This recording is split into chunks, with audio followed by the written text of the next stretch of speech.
Um poderoso leão dormia tranquilamente na floresta, quando um pequeno ratinho, correndo distraído, passou sobre seu corpo, despertando o leão, que logo capturou o ratinho com sua enorme pata e já se preparava para devorá-lo. Desesperado, o ratinho implorou por sua vida e prometeu que, se fosse poupado, um dia poderia retribuir aquele gesto de misericórdia. O leão, sorrindo com desdém, disse: "Como poderia um ser tão insignificante, tão pequeno, ajudar um ser como eu, o rei da floresta?" Ainda assim, tocado por um impulso de compaixão, ele decidiu libertar o ratinho. Passou o tempo, e algum tempo depois, o leão caiu em uma armadilha de caçadores e ficou preso em uma rede. E por mais forte que ele fosse, por mais que ele tentasse, ele não conseguia se libertar daquela rede. Ele rugia, gritava, mas era inútil. Foi então que o pequeno ratinho apareceu e, com paciência, começou a roer as cordas da rede, até que, pouco a pouco, conseguiu libertar o leão. E assim, aquele pequeno ratinho, que parecia fraco e insignificante, salvou o forte leão, o rei da floresta. Muito bem, pessoal, eu hoje escolhi esta fábula de Esopo para que nós falássemos sobre a humildade. Quando a fábula nos apresenta o leão, que é o símbolo de força, o símbolo de poder, precisando reconhecer que não era autossuficiente, precisando reconhecer que tinha que ter a ajuda de alguém, e ele precisou aceitar que o ratinho, aquele ser que antes ele julgava insignificante, o ajudasse. E o ratinho, pequeno e simples, revelou que o verdadeiro valor não está na aparência, mas na disposição de servir. A humildade está justamente aí, em reconhecer que nós precisamos uns dos outros, em compreendermos que ninguém é grande demais para não depender de ajuda de alguém, e ninguém é pequeno demais para não ser capaz de fazer a diferença com a sua ajuda, tá bom? Mas vamos fugir um pouquinho desse tema, que inclusive é o mais discutido nesta fábula, e vamos interpretar de uma outra forma, por um outro viés, né? Vamos fazer esta interpretação da fábula falando um pouco sobre o poder de criar laços. Pois é, ao poupar o rato, o leão fez mais do que um gesto de bondade para com aquele ratinho. Ele criou uma conexão. Em outras palavras, ele cativou o ratinho, mesmo sem ele perceber.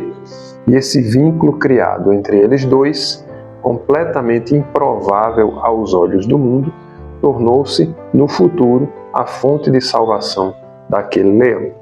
E nós podemos ver o desenvolvimento dessa mensagem séculos depois, na obra O Pequeno Príncipe, de Antoine de Saint-Exupéry, onde a raposa ensina ao pequeno príncipe que cativar é criar laços, é tornar o outro único e assumir a responsabilidade pelo outro a quem nós cativamos.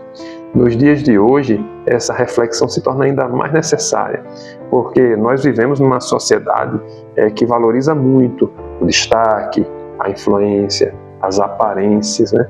E muitas vezes nós escolhemos com quem nos relacionar baseados apenas no que a pessoa pode nos oferecer, ou no que aparentemente a pessoa nos oferece, né, de material.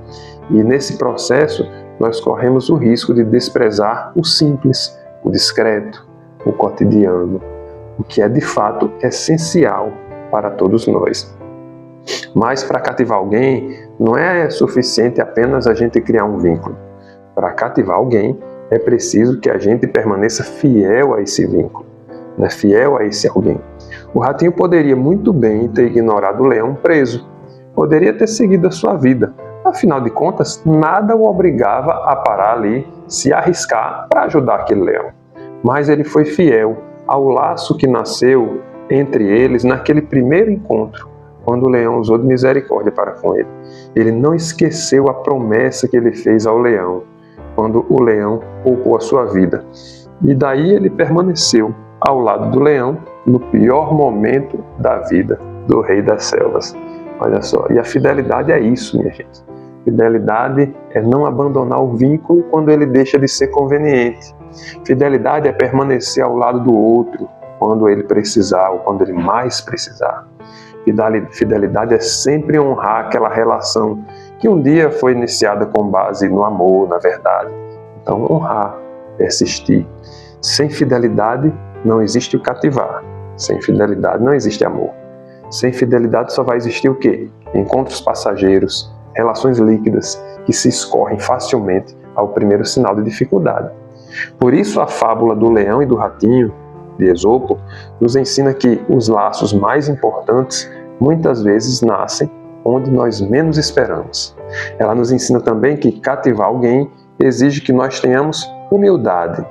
E por fim, ela nos ensina que para se sustentar um vínculo, para se sustentar uma amizade, um relacionamento, ao longo do tempo, é preciso fidelidade.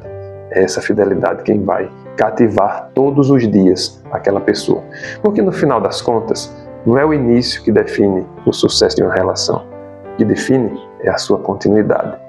Por isso, meus queridos, cativemos com verdade, permaneçamos com fidelidade e valorizemos quem Deus colocou no nosso caminho, nas nossas amizades, nos nossos relacionamentos, na nossa família, enfim. Porque são esses laços que, quando são vividos com humildade, com fidelidade, que darão sentido à sustentação da nossa vida lá na frente. Tá bom?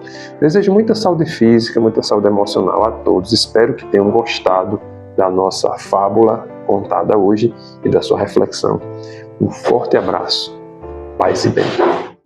Há uma palavra perdida, já quase esquecida, me fez despertar. Contendo 7 letrinhas, todas bem juntinhas, se lê cativar.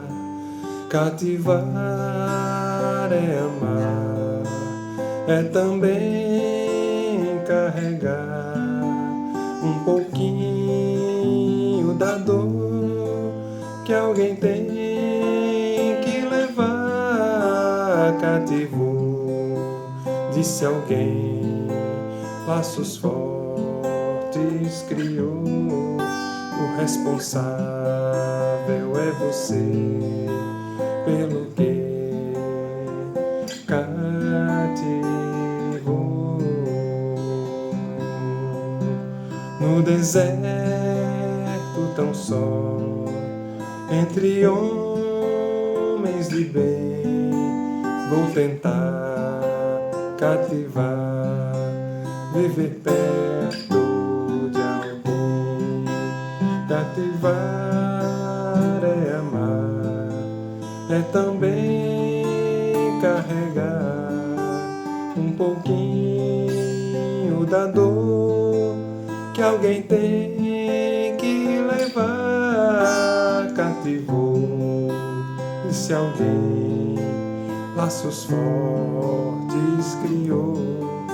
E o responsável é você, pelo que